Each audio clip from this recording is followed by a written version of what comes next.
We see people in San Francisco with open wounds, open sores. They're dying of drug overdoses. The popular idea that we should just simply help people to remain heavily addicted, but in a slightly safer way, I find it just offensive and quite cynical. Many people need the intervention. Today I sit down with Michael Schellenberger, author of the books San Francisco and Apocalypse Never. We're literally paying people in the form of cash welfare, housing, and other services to live in tents, on the street, use hard drugs, defecate publicly, and commit crimes. This is American Thought Leaders, and I'm Jan Jekielek. Michael Schellenberger, such a pleasure to have you back on American Thought Leaders. Thanks for having me, Jan. We're super happy to be here.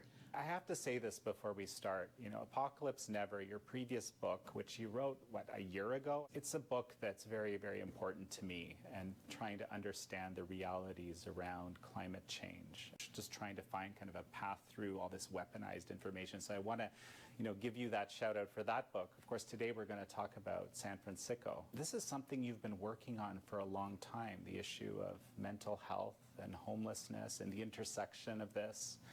And so, give us a framework. What is really happening out there? Sure. Well, yeah, as you mentioned, I've been working on the environment for the last 20 years, pretty heavily focused on the environment. But in the late 1990s, I did work on decriminalization of drugs, harm reduction, housing first. I did work for a number of organizations supported by George Soros, including his main foundation, Open Society Institute. And when I stopped doing that work in around 2000, my understanding was that we were advocating drug treatment, drug rehabilitation as an alternative to prison. Around 2017, when drug overdose deaths reached 73,000 a year, I remember thinking, up from 17,000 in the year 2000, I remember thinking something has gone horribly wrong. I started to look more at the issue. Last year, we had 93,000 deaths from illicit drugs, overdoses and poisonings. I knew this was something I needed to come back to. Apocalypse Never, my book on the environment, is a reflection on what I had been wrong about and why I changed my mind about some questions. I wanted to do the same thing for San Francisco. First of all, it's remarkable that you don't hear a lot about people changing their mind. It's or being wrong or having made mistakes these days, right? It's almost like people just kind of dig in. So one of the things that comes through in San Francisco is that a homelessness problem, so to say, the homelessness issue, it's a misnomer. It's not a homelessness issue. It is a drug abuse issue. But somehow these things are conflated, right? That's right. The word homeless is a propaganda word. It's been around for decades, but it was really used in the 1980s by progressive activists to demand more subsidized housing, and they used people who were on the street suffering from drug addiction or untreated mental illness as reasons for more housing. And part of the reason that you would use the word homeless is it suggests that the underlying problem is lack of housing, expensive rents, or poverty. And that's not the case. And it was interesting. I try to look back on how I thought about these questions. There was always a lot of political activity around homelessness in San Francisco when I was there in the 1990s, but I was never fully on board with a lot of it because it seemed like it was basically a defense of people being addicted to hard drugs and living on the street and engaging in criminal activities, and it never seemed right either for the people that were engaged in those activities or for the other residents of the city. At various moments, people have, this is not, by the way, my interpretation of that word. The word homeless, the advocates who used the word homelessness explicitly said that they were using that word. The problem is what they're doing is they're combining groups of people that should not be combined. So the two groups that are in the biggest trouble that are living on the street are people suffering from untreated mental illness and people suffering from drug addiction.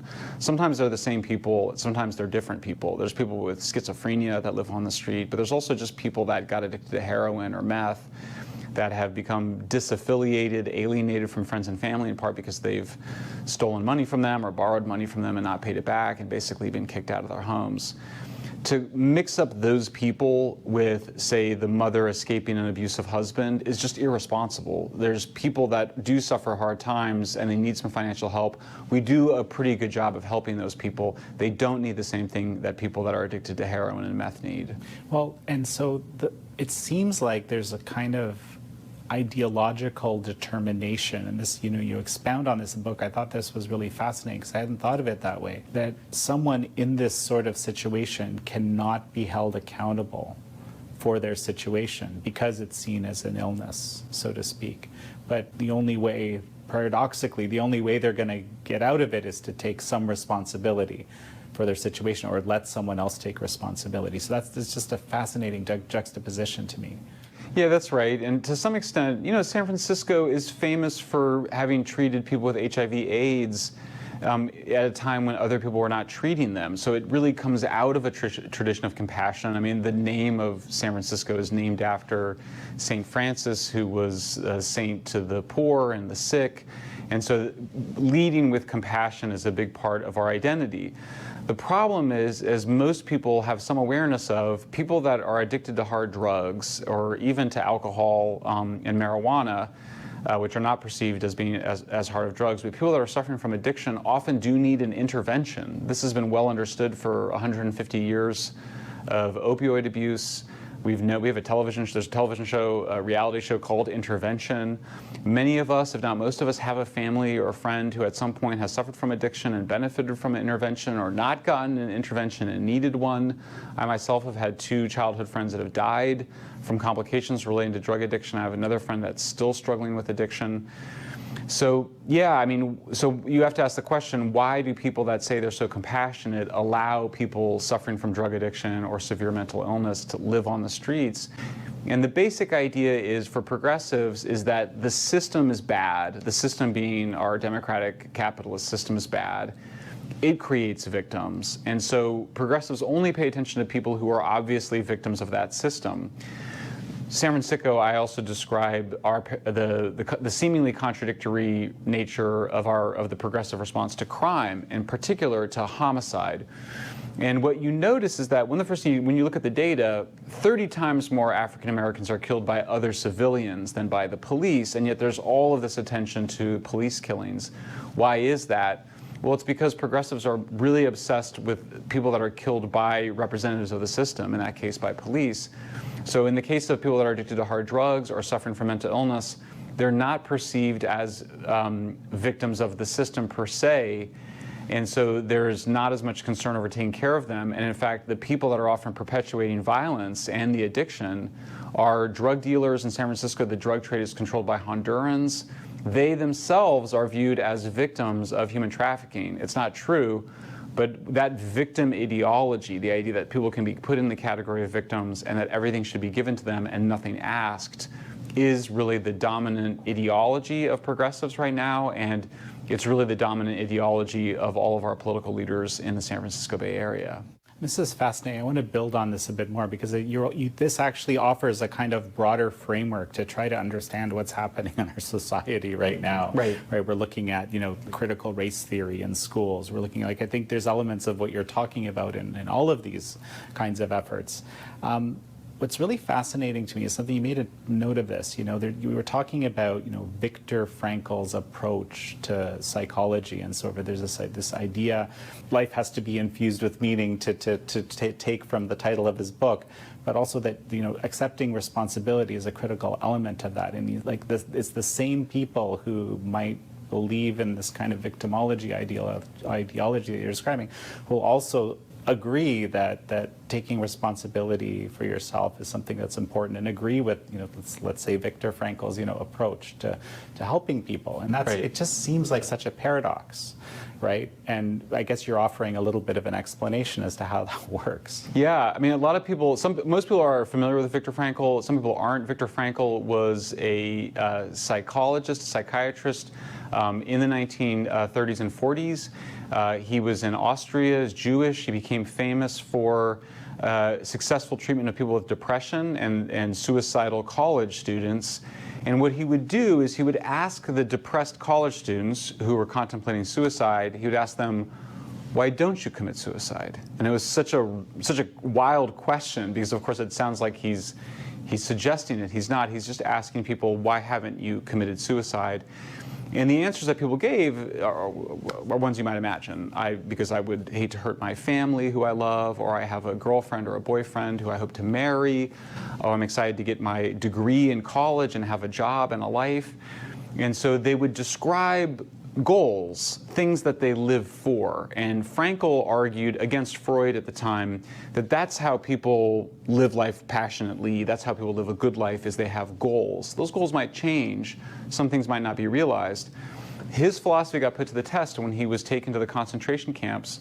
He realized very early on if he was going to survive the concentration camps, he had to have a goal. He had to have the right mentality. And of course, it was to survive the concentration camps, be reunited with his wife and parents, and to write a book. Well, he gets out of the concentration camps. His wife has been killed. His parents have been killed. He has a new goal, which is to find a new life partner and remarry and to write his book. I was watching old Viktor Frankl videos, actually, right when COVID started in 2020, and I found myself, within 5 minutes of watching them, feeling happy, feeling empowered, feeling excited. And I was so struck that Viktor Frankl was very popular among liberals and progressives in the 1960s, and yet at the same period, that same philosophy, when it became part of political life, when you would say, we need to have a better attitude, people need to have a good mentality, they need to be self-reliant, they need to be resilient, that was treated by the radical left as blaming the victim. That's the name of a very famous book that came out in 1970. And I think it's a real disservice, it's a real manipulation of language, because what it does is, first of all, it suggests that some people are essentially victim by nature of their identity, their racial identity, or by nature of their experience. And so if you're African American, this is very insulting and racist, the idea is that you're a victim because of your race. Or if you suffered abuse or trauma or some suffering, that you are a victim because of that trauma.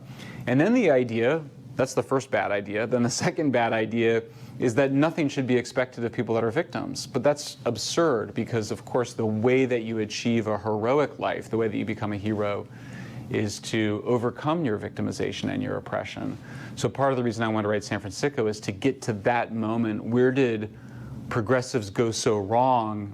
On the one hand, they embraced this really empowering message of self-help in their private lives, but then in their politics, they totally rejected it with this idea that self-help was blaming the victim. Well, and so that moment, is that in 1970, blaming the victim coming out? What, like, trace this for me. This is so fascinating. Yeah, it really starts, I mean, I think you could, some of these ideas, you trace them back and they always end up starting much earlier than you discover. But certainly in 1964, we passed this really sweeping and amazing Progressive Civil Rights Act, which prohibits racial discrimination. Right away, President Johnson, his advisor is Patrick Moynihan, who was a Democrat and became a senator of New York later. Moynihan said, we've got a problem, which is that we're seeing high levels of divorce and family dissolution in the African American community. It was a very sensitive subject back then, as it is now. And Moynihan put out a big report on the black family and some of the challenges there. And it was just a fraction of what it is today. It was about a third of African American families had parental absence, had father absence. Today, I believe it's over 70%. So they were identifying a real problem. The response from the radical left was, that's blaming the victim. And I think one way to look at it is that the left felt like that message of personal responsibility was competing with their story, which is that the society and the system are to blame for all bad things that happen to people. And that's a very old view. This is Rousseau, Jean-Jacques Rousseau in the 18th century, who said, that people are innocent, we're born pure and innocent, and then we're corrupted by society. Conservatives have really the opposite view, which is that individuals are born fallen, to borrow from the Christian or Judeo-Christian language, and then society gets them on the straight and narrow. So it comes from that, and then it just becomes more radical over the last 50 years. So I even see in older generations of Democrats, they still had some belief that even people that suffered from victimization or oppression or racial discrimination, that things should still be required of them, that wasn't the end of the story. But it's just became really dogmatic. I think obviously last year, maybe not obviously, last year I believe we were in a very severe moral panic after the George Floyd death and protests. And that led to a situation where anybody who suggested some sort of reciprocity or personal responsibility was viewed as continuing with oppression, and they were basically just shouted down.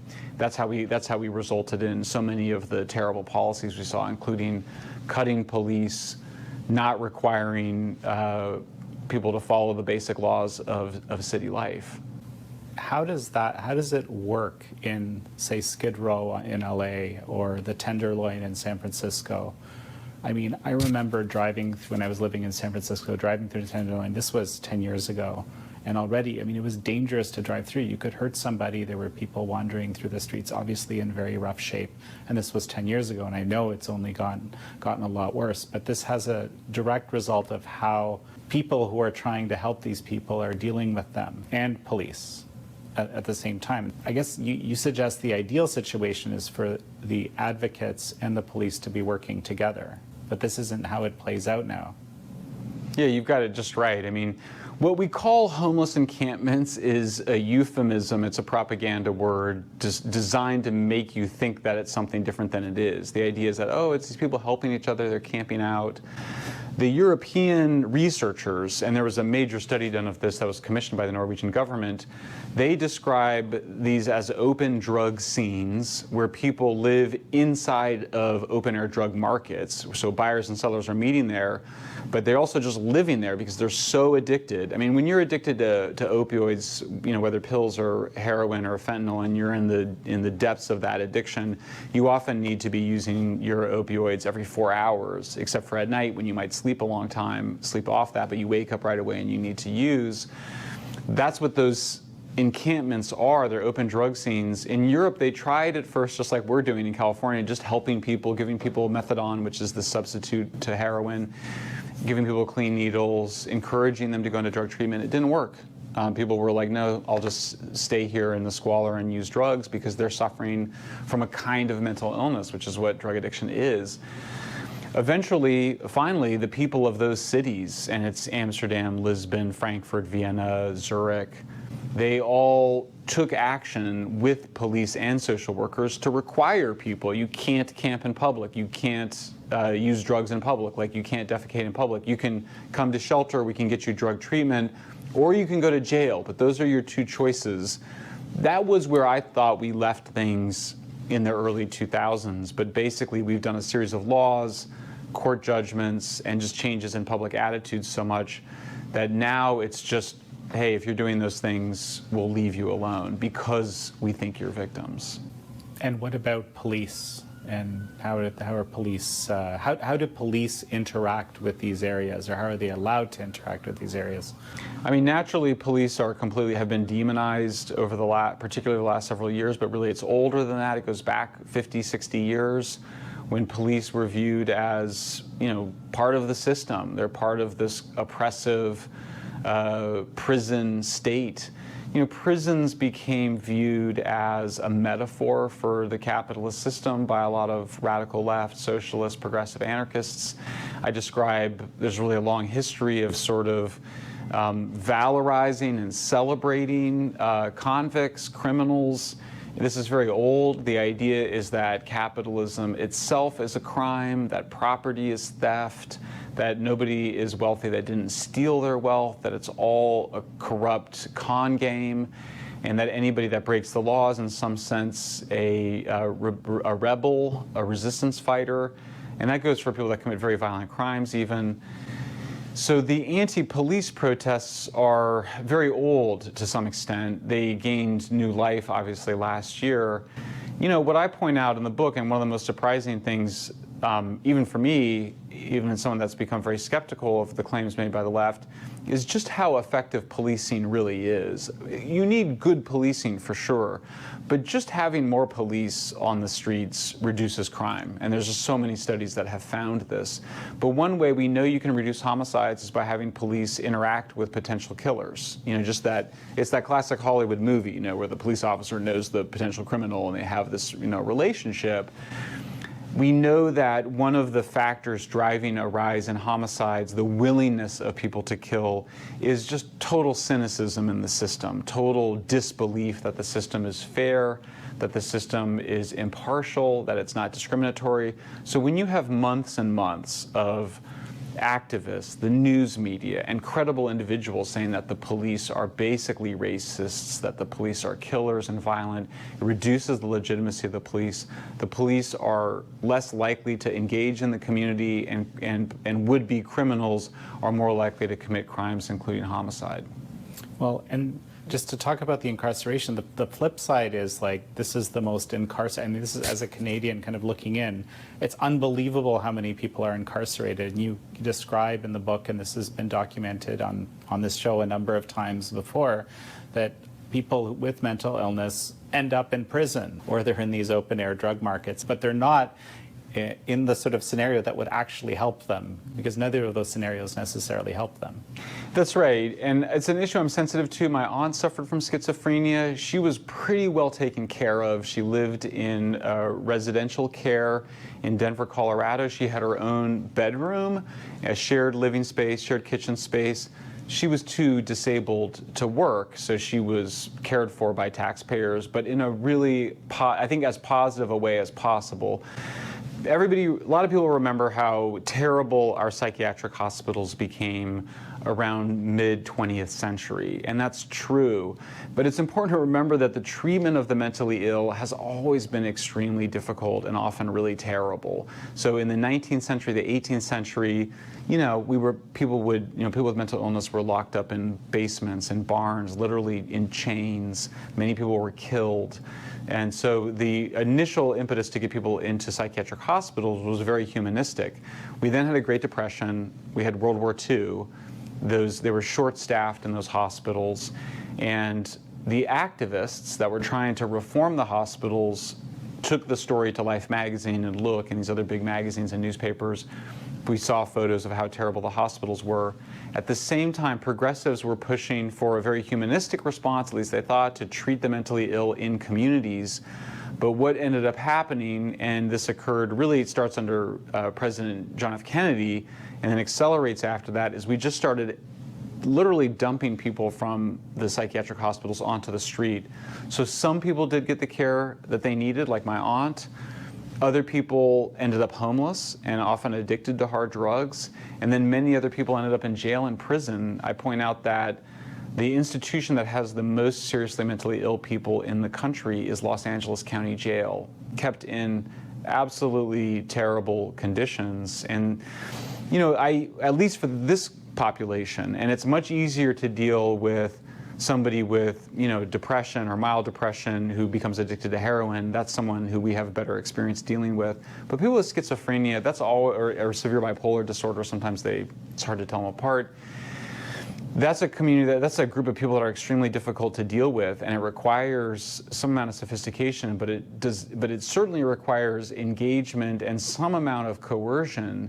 Otherwise, people end up getting hurt. We don't allow people with dementia, our grandparents suffering from Alzheimer's or dementia, we don't allow them to wander the streets and live on the streets. And so one of the questions I wanted to ask was, why then do we allow people that are suffering from psychosis, whether from schizophrenia or from chronic meth use, to be on the streets? You get the impression like it's a combination of good intentions and very specific ideology, like Foucault's ideology, I guess, or something that came from him. Yeah, so Michel Foucault is this incredibly influential intellectual. It's interesting, a lot of people that did not get graduate degrees in the social sciences or the humanities are not familiar with Michel Foucault, but his ideas, he's a French historian, wrote widely in the 60s and early 70s, was hugely influential. Many of the ideas today that we take for common come from him. One of his first big books was on the treatment of mental illness, and in it, first of all, it turned out it was an inaccurate history, but basically he celebrated this idea, he promoted this idea, which was very popular in the 60s and also very wrong, which was that there is no such thing as mental illness.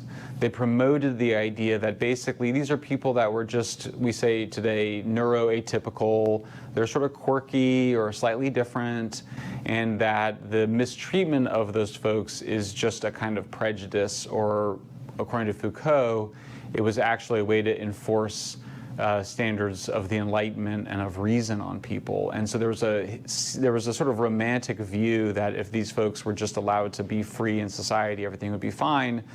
It didn't turn out that way. Seriously mentally ill people that are not properly taken care of can get into a lot of trouble, including committing acts of violence. They can be in psychotic states for a long time and end up hurting other people or hurting themselves. Then Foucault had a similar take on prisons, which is that he was actually against rehabilitation. He viewed it as too insidious, as a power trip, and so also was a big a critic of basically any kind of incarceration or any kind of really the whole criminal justice system was suspicious from his point of view, because we needed something that looked a lot more like what we would call anarchism, or much more decentralized government, or no government at all. So how does this manifest in kind of the opposite, which is mass incarceration, and what I guess the other side being lack of treatment, right, for people?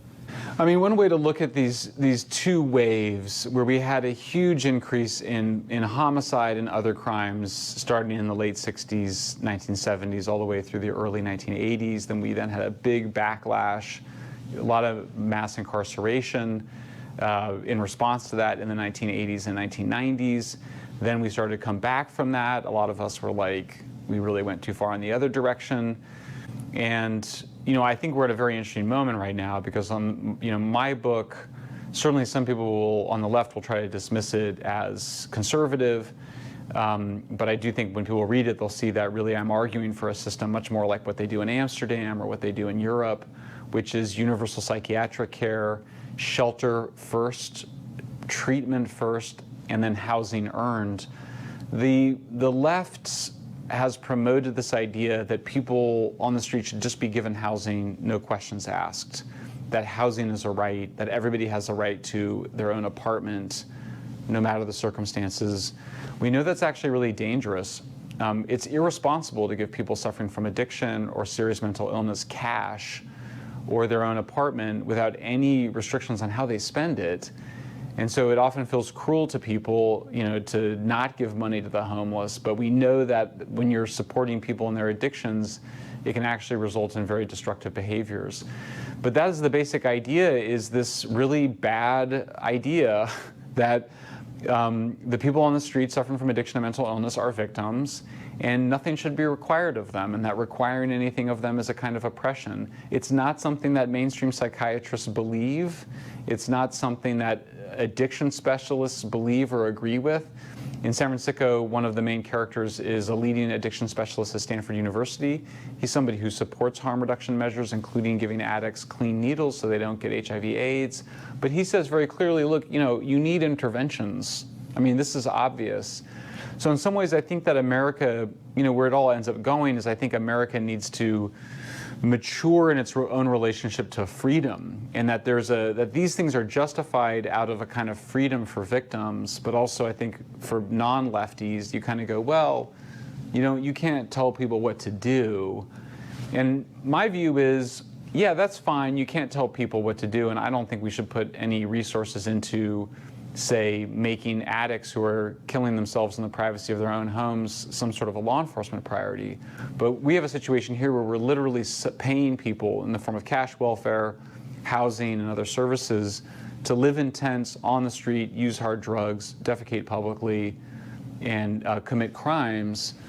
So clearly something's not working. We need to have some accountability, and that includes from the people that we label victims. Well, so let's talk about Europe a little bit, because people will often say to this, okay, well, but look, in Portugal, for example, it's all drugs are legal, or at least if people know better, at least they're decriminalized, right? But that isn't the whole story. But that's what you keep hearing, right, to justify why so many things aren't working. That's what I've heard many times. Yeah, and when you ask progressives what the solution is to all the drug overdoses in San Francisco, we have one of the highest rates of drug overdose in the country. 712 drug overdose deaths or poisonings last year. They say we just need a safe place for people to use drugs. And they claim that that's what Europe did. They claim that Europe simply decriminalized.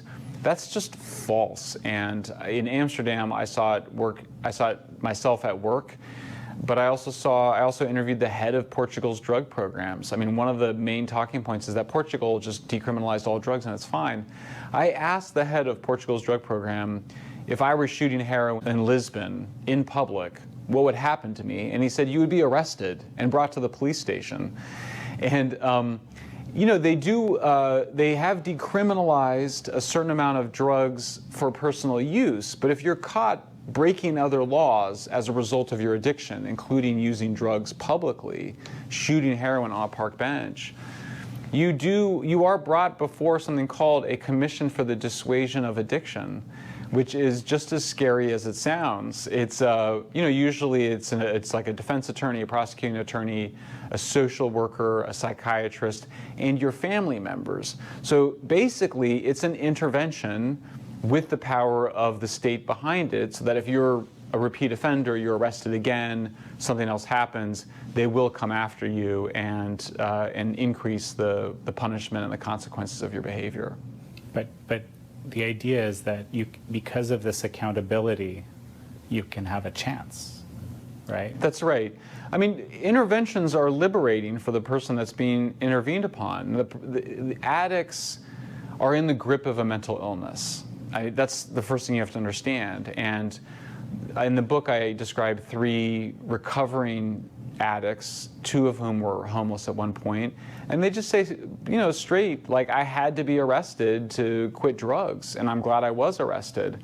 I interviewed many people who, including people that were actively addicted and actively homeless, who would say, I wish somebody would do something. They wouldn't necessarily say, I wish I were being arrested, but they would ask to be on probation. They need some sort of structure to keep themselves healthy and clean. You know, it used to be that even, you know, addicts would be arrested every once in a while and would find themselves in jail or prison where they would have to detox and kick their addiction, at least for a period of time. We're not doing that now. And so the result is there's a lot of what we call poly-drug use. There's a lot of people using multiple hard drugs in a single day, day after day, meth at night often, and then heroin or fentanyl during the day. It is very hard on the body to live like that. We see people in San Francisco with open wounds, open sores. People are becoming deeply sick. Obviously, they're dying of drug overdoses. So the popular idea that we should just simply help people to remain heavily addicted, but in a slightly safer way, I find it just offensive and quite cynical. Many people need the intervention, and the Portuguese know that. Yes, you don't necessarily need to arrest addicts and put them in prison, but they do need the intervention so that they can get clean and move on with their lives.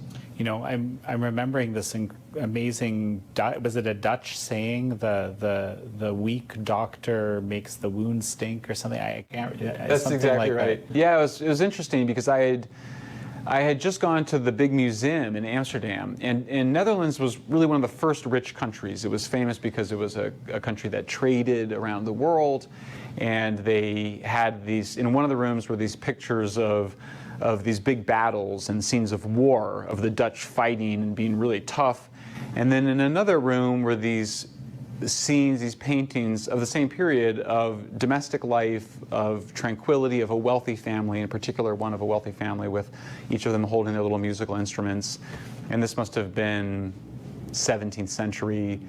And I was struck that, and I was still struck even when I talked to the Dutch, that there's some sense of like the softness that you have in the internal life and the private life was only made possible by having national security. And so this is something that you always hear conservatives say: freedom is not free, right? Like you have to have some strength there. And of course, in the family too, there's discipline provided against bad behavior and to reward good behavior. And that was when I mentioned this experience of visiting the museum to one of my Dutch friends, and that's when he said, you know, soft doctors make wounds stink. And the idea is that, you know, if you have a wound and it's not clean and gets infected, then it smells. And so you have to scrub it and make it bleed. This is something that all bicyclists know. If you get road rash, you need to scrub that wound and make sure it bleeds and is clean. And I think there's something to that. I think that we are dealing with a really a long-standing infected wound in the form of this open-air drug scenes, in the form of untreated mental illness. And yeah, we need to get clean. And that means that there's going to be some painful, coming to grips with reality. It won't be necessarily completely pretty, but we'll end up on the other end of it with a lot healthier group of people than we have now. Something that I really loved about San Francisco was just like, you went out into the various communities and not just in America to try to understand what was happening on the ground, talking to the people who are actually doing the work of a variety of sorts. What would you say is the thing that surprised you most that you learned that is unconventional wisdom, let's say, or maybe it is conventional wisdom for that matter? I mean, the most surprising thing by far is that the reason we don't have enough shelter beds in San Francisco or in other cities in California or on the progressive West Coast is because the homeless advocates themselves had fought to fully fund them. And so when you interview progressives, it's shocking. They say, well, we didn't want the money to go to shelters because we wanted all the money to go into something they call permanent supportive housing. They really believe, out of a radical left view, that housing is a right. That if you just show up and say, I'm homeless, that you have a right to an apartment in San Francisco or in Venice Beach, which is one of the most exclusive residential communities in Los Angeles. That is really what people believe, and that is what they say, and that's why they have denied sufficient funding to build shelters. There's other factors involved, like it's hard to build anything in San Francisco because of the NIMBYism, but that's also solvable. The shelters can be built elsewhere.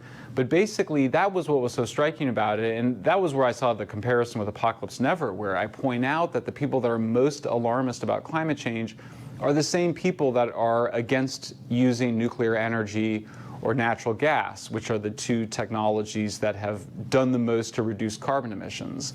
And that was where you kind of go, there's something else going on here, there's some ulterior agenda.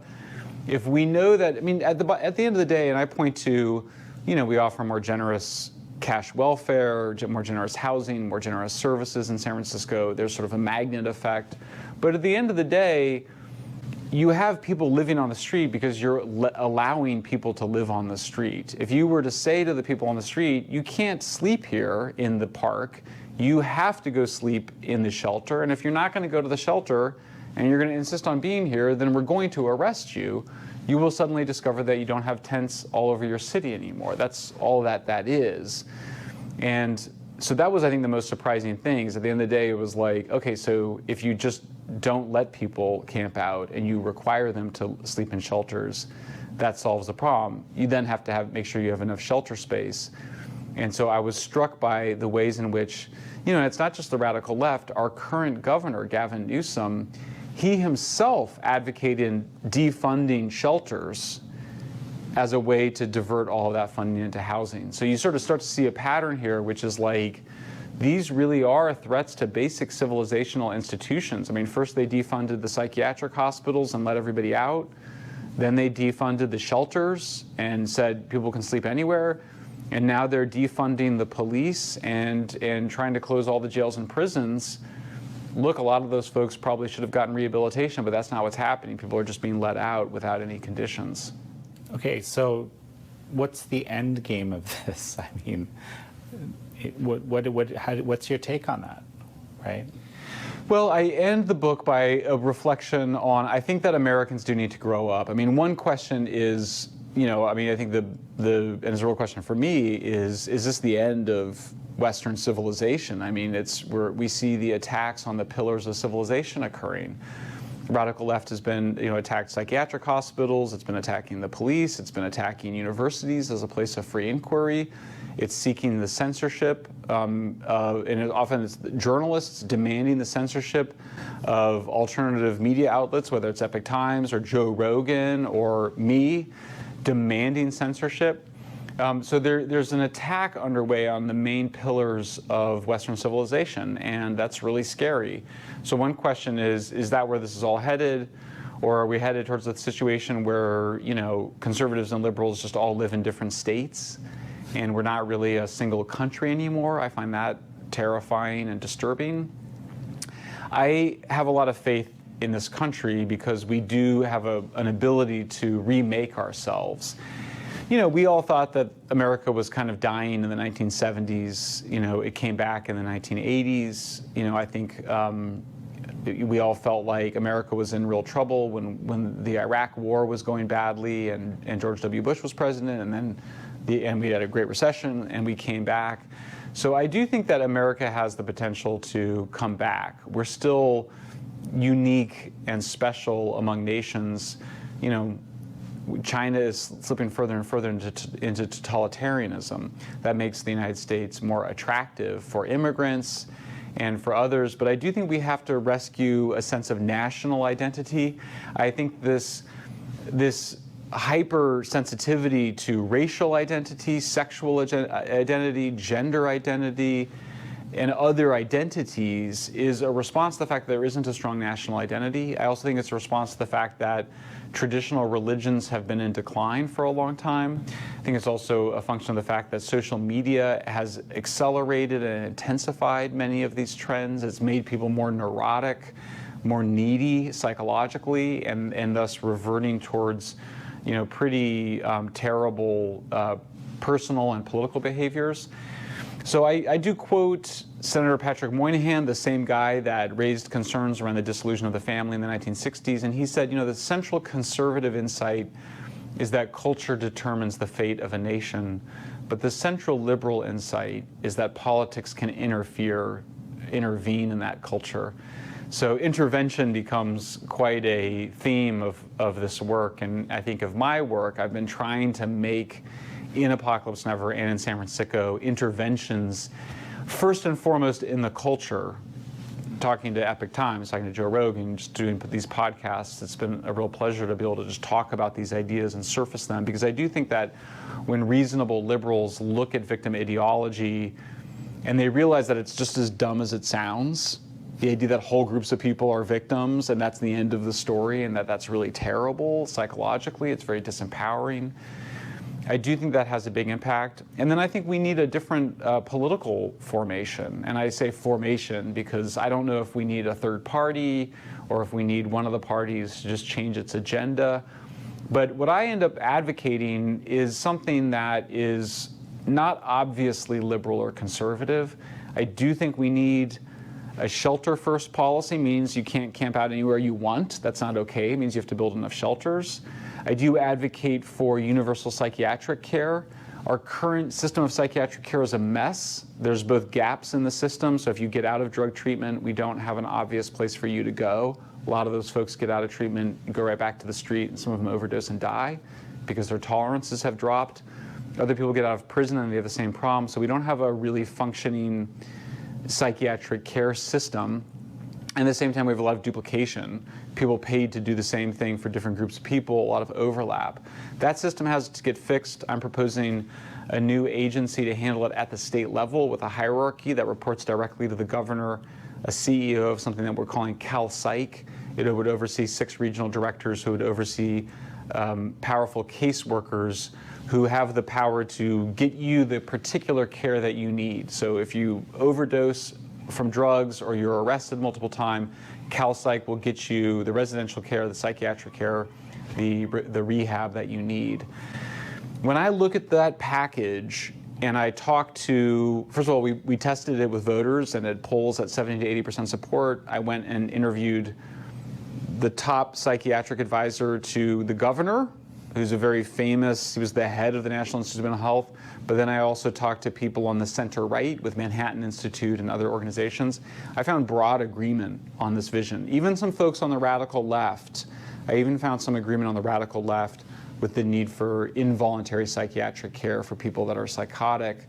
I found support on the radical left for more shelters, mostly from people that were not just ideologues, but also worked with the people that we call homeless. So I do have some confidence that both the culture is changing. I think we're in a big backlash right now against wokeism, against cancel culture. And I do think that the culture is ready for some sort of new political leadership with a new policy agenda that can really address these problems.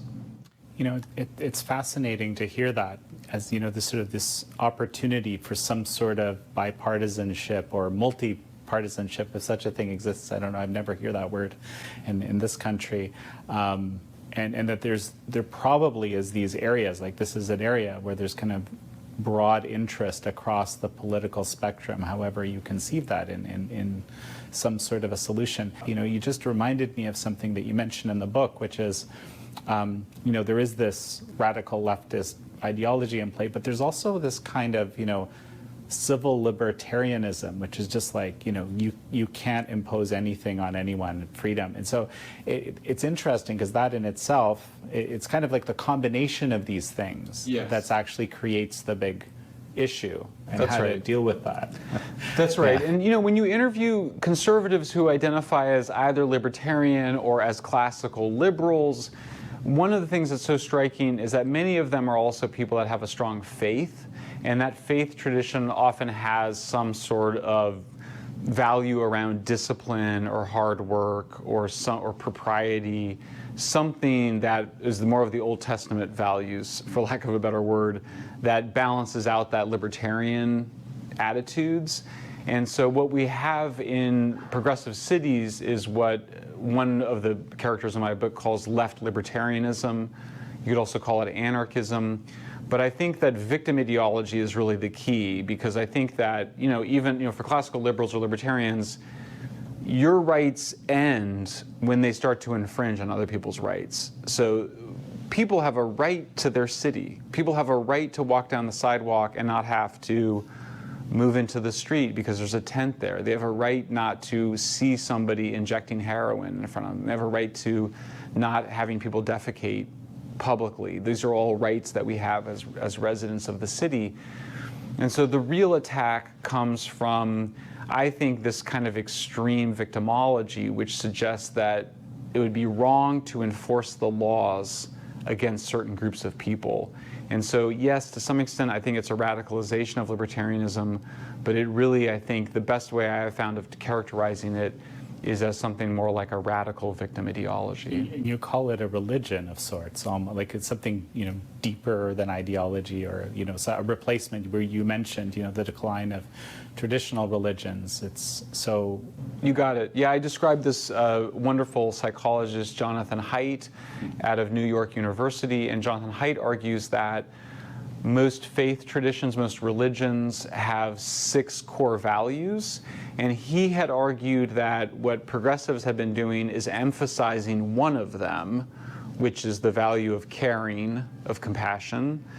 And I spent a bunch of time on this. I think he was onto something, but where I try to advance his theory in this particular case is what I see progressives doing is actually redefining each of those 6 values around victims. So to give you a sense of it, one of those core values, those universal values, according to Jonathan Haidt, is sanctity. And there's some idea that certain things are sacred in society. Well, adherents of victim ideology or victimology as a religion also they have a view of sanctity, but their view of sanctity is different. It's defined differently. So victims themselves are sacred. You know, the traditional view is of the body as sacred. A lot of religions have the view of the body as sacred, and we have different rituals and rules around the kinds of foods that we can eat. Well, that exists as well, but it's different. So, for example, it's okay, according to victim ideology, the sanctity of the body is not violated by heroin, or by drugs, as it would be for traditional religions. It is violated by the system or the government. And so if a traditional conservative would say you're defiling the body, you're destroying your body's sanctity through the use of these hard drugs, a progressive would say, nope, that's autonomy, and what only would violate that sanctity of the body would be the government intervening and arresting somebody for doing that. So that is a kind of libertarianism, but again, it's particular to people classified as victims. It does not apply, for example, to a so-called privileged person and their right to not wear a mask, for example. So, you know, that explains why it is that progressives can be so authoritarian and anti-freedom when it comes to things like mask mandates, and yet so demanding of freedom and liberty when it comes to the right of a person to use whatever drugs they want. to talk about Jonathan Haidt's work a little more, one element that you didn't mention as we were talking, but you do mention in the book is this sort of the coddling element, the coddling in education and upbringing and how that's shaped things. So I think if you interject that now, we kind of get the whole picture, right? Yeah, I mean, there is a way in which all of what we're describing is just a continuity of increasing laxity and coddling of kids that really starts as we go from working on the farm to being in the city. It was a pretty gradual process in a lot of ways. A lot of people look at the period after World War II, where baby boomers were particularly coddled by their parents, but you start to see anxiety about spoiling kids and coddling kids in the 1930s and even earlier. Spare the rod, spoil the child is an expression that comes from a long time ago out of an anxiety around people spoiling their kids too much. It's just gotten more and more intense over the years. And the idea, I mean, I even had a very progressive person that I know who's a teacher was complaining to me that he was being punished by his principal for having disciplined a child, for having engaged in deeply inappropriate behavior in the classroom. And the idea was that that child was, if not a victim, then sort of uniquely fragile and should not be disciplined. And so the rise of coddling culture I also see behind the opioid epidemic, this idea that any amount of pain should be responded to with very heavy drugs.